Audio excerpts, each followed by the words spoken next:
Hi, you are watching the Times News. Today we will discuss about Russia to station nuclear weapons in Belarus.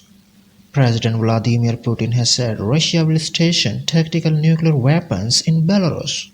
According to the Russian state media, President Putin said the move would not violate nuclear non-proliferation agreements and compared it to the US stationing its weapons in Europe.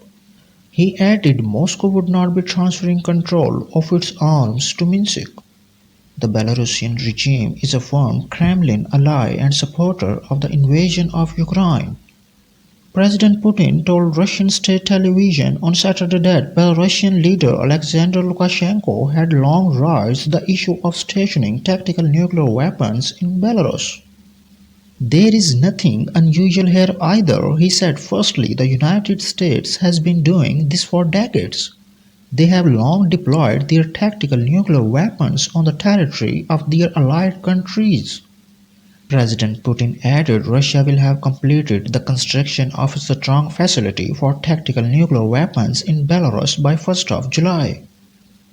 President Putin said a small number of Iskander tactical missile systems which can be used to launch nuclear weapons have already been transferred to Belarus. He did not specify when the weapons would be transferred to Belarus.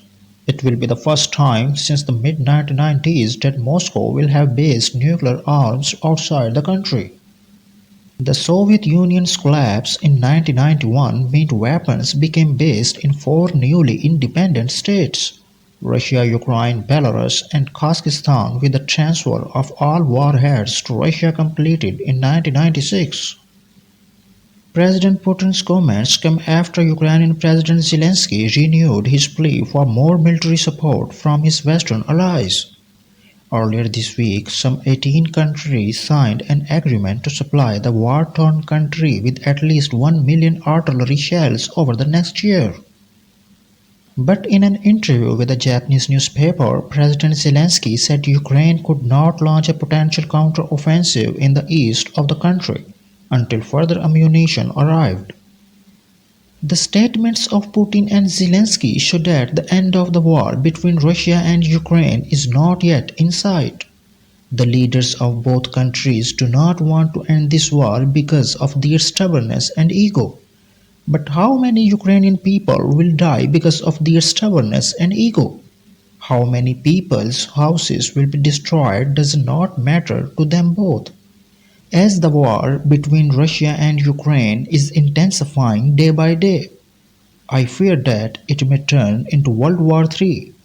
If it does, it will be very dangerous and no country will be safe in the world. If you like my news, so please subscribe to my channel. See you in the next video. Goodbye.